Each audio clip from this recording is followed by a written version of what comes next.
Hooray for Hollywood. Sunday night is the Oscars. Okay, now the Oscars is celebrating film and the best films of the year. And of course, the best picture nominees is what most people are most interested in. And this year, because they changed the rules, there are 10, which is a whole lot. Not 5. A whole lot. So tell us about the Oscars, because you're big into it, obviously. Yeah. Hold the mic up. Love the Oscars. Love the Oscars. It's just kind of a good culture check. See where we're at in the society. Like what do we like? What's getting made? Good representation of what entertainment is, because movies are kind of the highest form. I love TV shows, but movies are like another level. So it's just fun. Last year's Oscars was, if you weren't watching, I mean, you missed out. But the Oscars are just always fun. It's something my wife and I always do. We always try to watch all the Best Picture nominations, so it's just a fun thing. Interesting, you just said you try to watch all of the Best Picture nominations, because this year there are a few strange ones. All right, so first off, All Quiet on the Western Front, which is a remake of a 1930s film. It's in German. Mm-hmm. Have you watched that movie? It's on the to-do list. We have not watched it, but it's on the to-do list because it's on Netflix, so it's pretty accessible. But I think we're going to try to watch that Friday.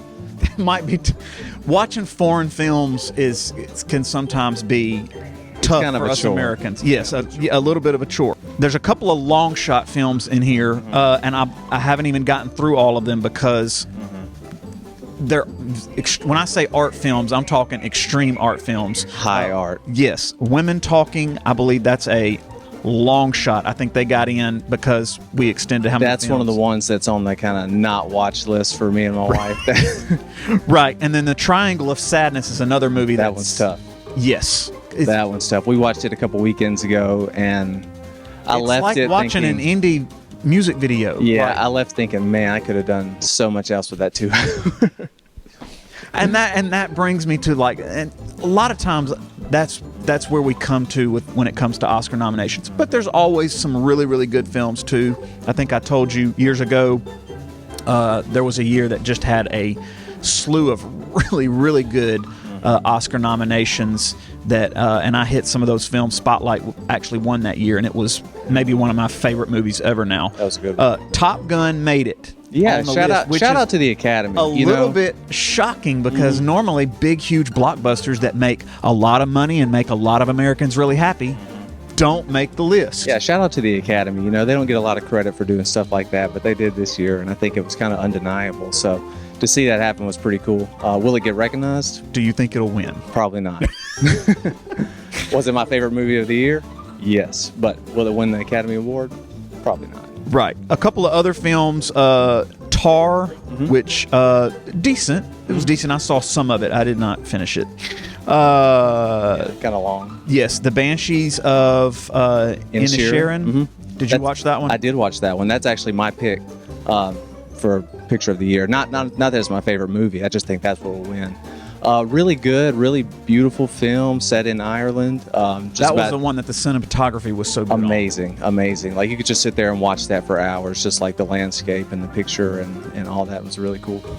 Okay, a couple of other ones. Everything, Everywhere, All at Once. I haven't seen that one. Have you seen that one? This is a lot of people's pick. This is kind of the front runner at this point for Picture of the Year. Very creative, very science fiction, very not what you would typically expect from a Best Picture. So if this does end up winning, which a lot of people think it will, it could be a big It's going to shift the landscape. It could be a big shift in what gets made going forward. And it's really cool, too, because it's all Asian-American cast. And really cool. And a lot of people think that the lead actress, what's her name? Michelle Yeoh is a front runner too for Best Actor. Okay, awesome.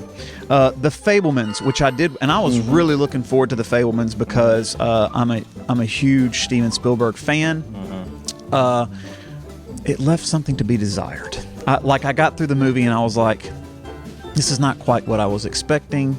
The story focused a whole lot on his mom and family dynamic, more so than maybe his love of film, which is what I was kind of like deflated. And this was considered to be a heavy front runner maybe a month or two ago, but I haven't heard as much talk lately. Yeah, it's kind of died down a little bit. I think that Michelle Williams was amazing in it, and I think the guy who played the young Stephen was really good.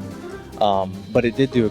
I thought it was cool how it kind of captured like the idea that film can really like is a family story when it all comes down to it, and everything he does. Like you saw him learning the scope and the kind of the trade of making film, but also like how his family influenced that, and it was really cool. And the reasons that I said I didn't like the film is probably why it made the list, to be quite honest. And then Avatar: The Way of the Water, which if that one wins, I quit because it's just Not an Avatar guy. No, and even with that being said, the first movie was better than the second movie, and everybody's essentially saying that. For sure. And with the first movie, you had a little bit of like the nuance, like, oh, we haven't seen this before, right? But then with this one, it was kind of like, we've done this before, and it's still really cool, and I'm glad it got recognized, but yeah, I don't think it's the Best Picture winner. Definitely not. And then, of course, Elvis, which another incredible blockbuster film that I'm certainly glad made the list. I think the lead actor probably is the reason that one's on the list. Yeah, and I think that is going to be your winner is Austin Butler. I wasn't a huge fan of this one. My biggest criticism of this was that they didn't film any of it in Memphis. Like, what are we doing? Like, the whole film basically was It all comes down to money. Yeah. It all comes down to money. But yeah, I wasn't a huge fan of this one. I thought Austin Butler was really good. I enjoyed the music, and I didn't hate it or anything. It was just a little bit too much for me. Didn't like the Tom Hanks story. Yes, and that's the thing. It really focused on the Colonel, and it was rough. Like, that's rough. That's a rough it's part of the so hard story. to make Tom Hanks unlikable. Right. And they made him like the Very worst. much so, yes. And then a few that didn't make the list that everybody's talking about: Black Panther, Glass Onion, Yep. Babylon, and then Woman King. Yeah. Woman King was a big snub. That was like a shoe-in. Big blockbuster. Everybody loved it. You know, why is that movie not in? Right. Right. Why do we have Triangle of Sadness but not The Woman King? That was an easy snub. Hopefully Angela Bassett wins for Black Panther, Wakanda Forever. She's up for Best Supporting Actress, and she absolutely killed it. Like she only had like 2 big scenes, but when she was in it, she like owned the screen. Right. What were the other 2 you mentioned?